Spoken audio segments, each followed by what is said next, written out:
मुंबई की एक अदालत ने तकरीबन 50 साल बाद ₹7.65 की चोरी के एक मुकदमे को बंद कर दिया है, जो साल 1977 में दर्ज किया गया था।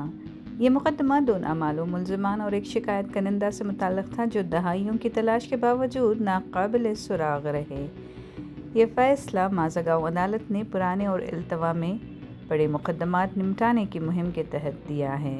केस में इल्ज़ाम था कि 2 नामालूम अफराद ने ₹7.65 चुराए थे, जो उस वक्त एक काबिल ज़िक्र रकम समझी जाती थी।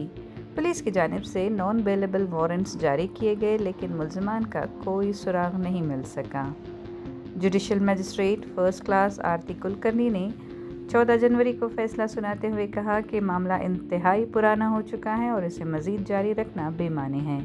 अदालत ने दफ़ा 379 के तहत दर्ज मुकदमे में दोनों मुलज़िमान को बरी करते हुए हिदायत दी कि ज़ब्त शुदा ₹7.65 शिकायत करनिंदा को वापस किए जाएँ।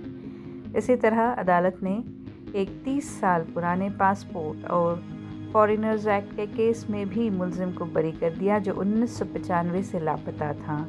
एक और 2003 के लापरवाह ड्राइविंग केस को भी इस बुनियाद पर बंद कर दिया गया कि मुलज़िम शिकायत करनिंदा और तमाम गवाहान नाक़ाबिल सुराग हैं।